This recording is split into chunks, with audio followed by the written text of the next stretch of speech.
Hello and thank you for watching. The subject I wanted to discuss with you today is the common misconception that the Quran and Islam in general is inherently violent and barbaric and cruel, especially when it comes to the Islamic penal and criminal code. I'd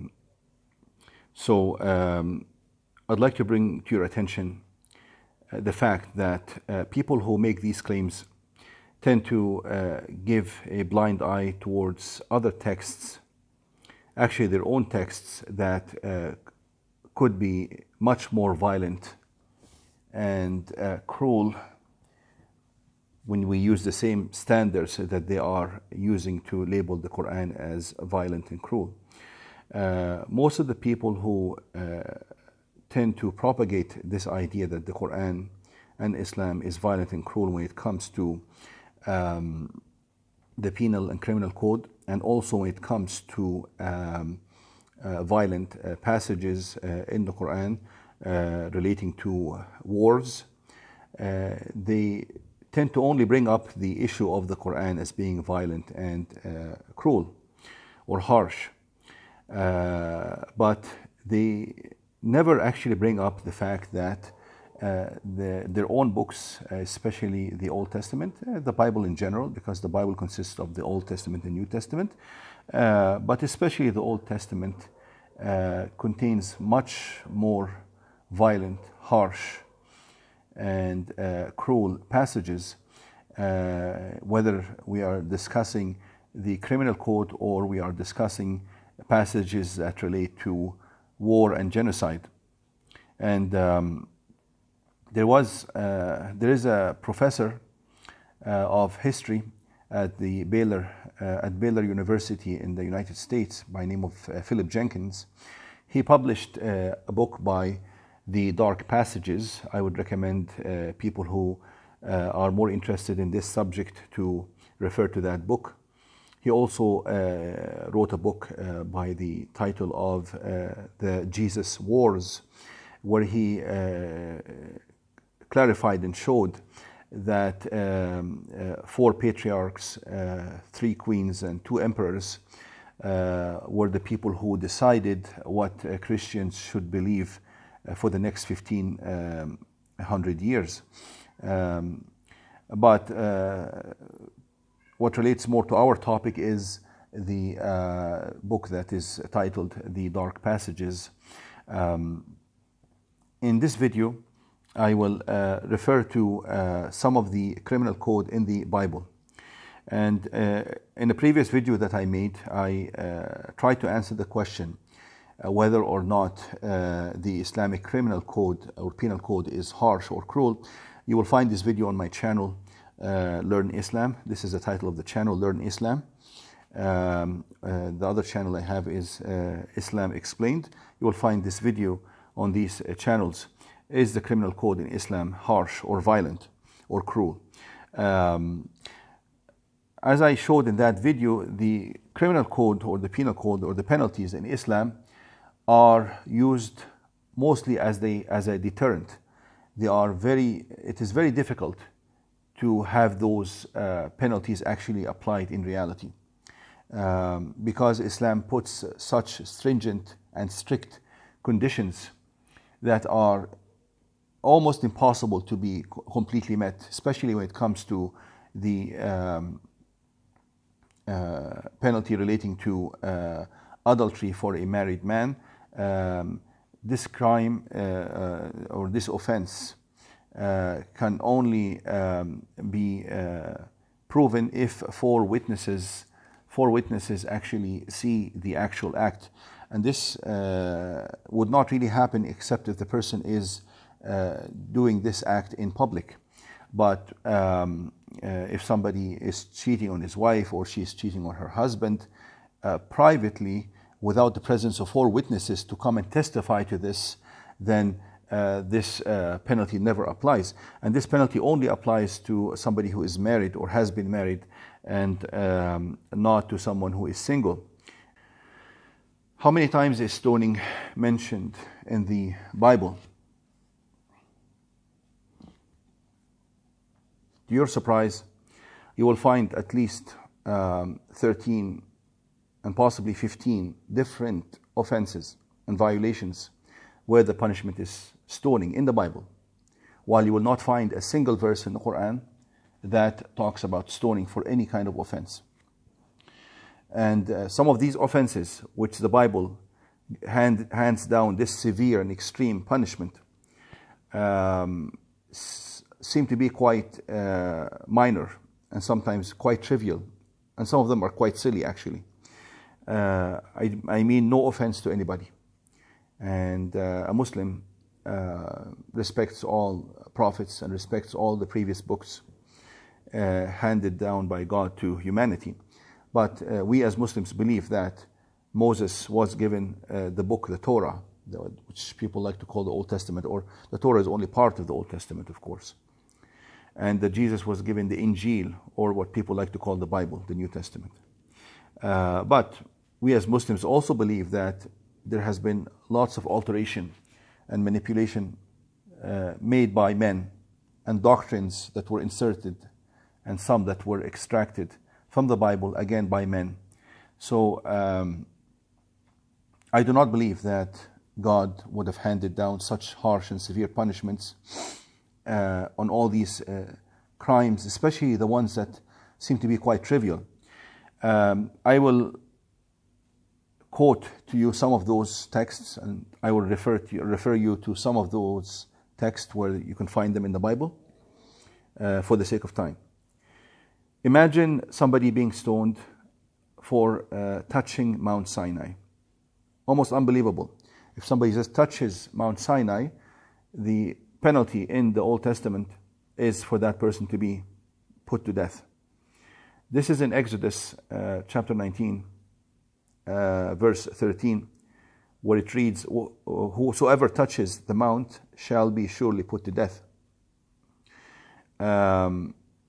Also for cursing or for blaspheming. And this is a form of apostasy, because people like to always mention that Islam has a penalty for apostasy, people denouncing Islam. It is the same actually in the Bible. If somebody denounces the faith or curses the faith or God or something that is holy, then he has a similar punishment. It says here in Leviticus chapter 24, verse 16, "And he that blasphemes the name of the Lord, he shall surely be put to death. And all the congregation shall certainly stone him," stoning for blasphemy, which is a form of apostasy, as you know. And again, of course, for adultery, the penalty is stoning to death. But the strange thing is that this penalty is also applied to a woman who was raped. Totally unbelievable and totally shocking and appalling. That is in the Bible. As I mentioned, in Islam, there's a penalty for adultery, but for rape, the victim is never to be punished. Actually, the victim is to be supported, and her right is to be sought for, and justice is to be executed for her on the assailant.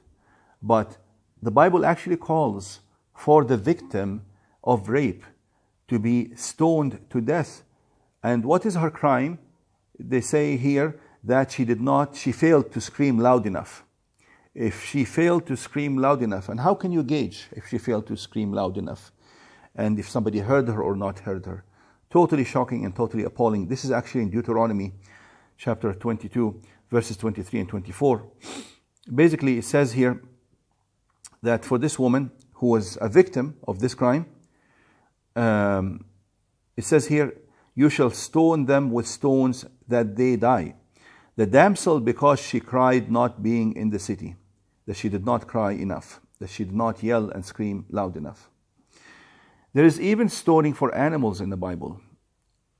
It says here, "If an ox gores a man or a woman, that this ox shall die, the ox shall be surely stoned."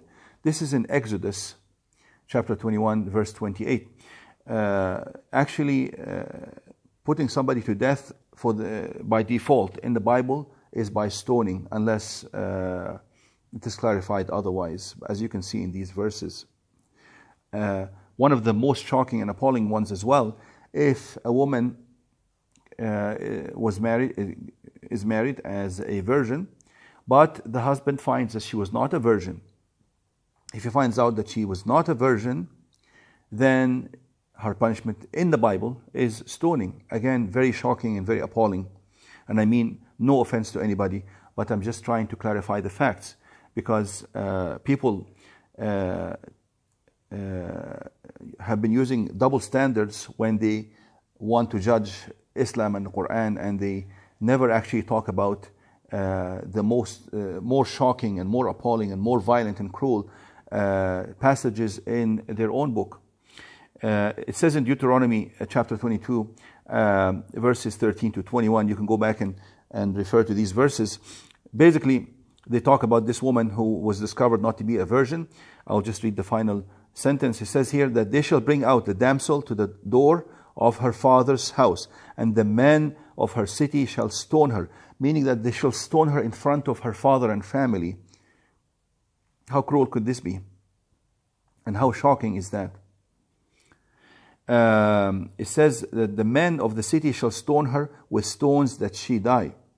Also there is a punishment of stoning and being put to death for worshipping other gods, which is another form of apostasy and adultery. That's in Deuteronomy 17, verses 2 to 5, and also Deuteronomy 13, verses 5 to 10.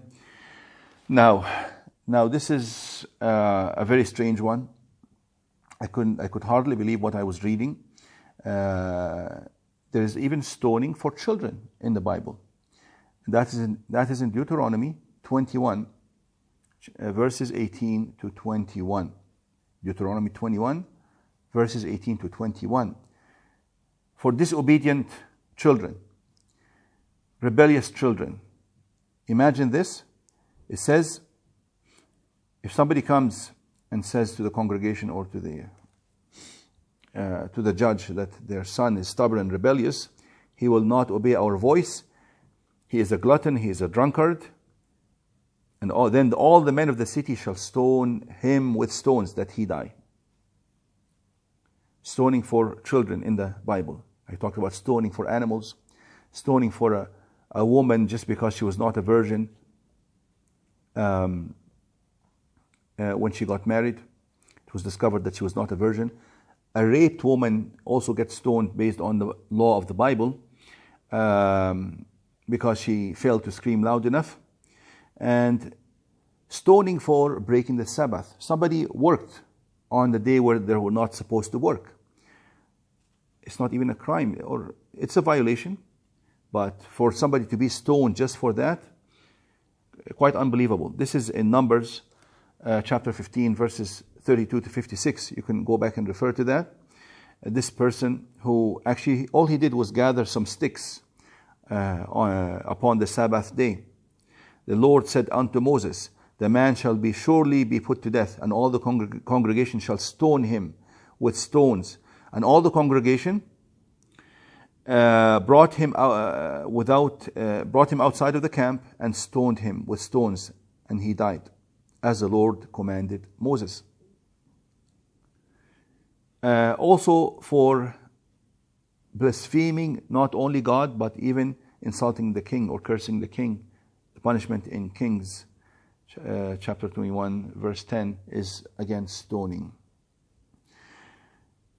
So my recommendation, please refer to the book by Professor Philip Jenkins from Baylor University, The Dark Passages. Please refer to even to the internet to the verses I just quoted. There's a company, I think the company's name is, I'll try to get you the name of that company. Yeah, it's Odin Text, O-D-I-N Text. It's one word, O-D-I-N Text Incorporation. This company provides analytical tools for texts to provide insight into various texts. And they've analyzed the text of the Quran and the Bible. And the conclusion, according to computers, and computer analysis was that the Bible is twice as violent as the Quran. And actually, if you read the Quran, I can claim, and I challenge anyone to prove me wrong. If you read the Quran and you read the Bible, you will find that the Quran is much more merciful and kind and compassionate and benevolent, and that any violence mentioned in the Quran, it is in self-defense. And this is actually the conclusion that Professor Philip Jenkins came to. He said that when he analyzed any violent passages in the Quran, it was in self-defense. These are defensive texts talking about how to repel invaders and attackers. But I do plan to make another video talking about genocide in the Bible. You will not find a single verse in the Quran talking about genocide and killing the innocent and killing the unarmed and killing the non-combatants. Not a single text in the Quran or in the sayings of the Prophet, and I challenge anyone to prove me wrong. You will not find a single text showing that, but you will find multiple texts in the Bible calling for clear genocide, killing elderly, killing women, killing children, and even killing animals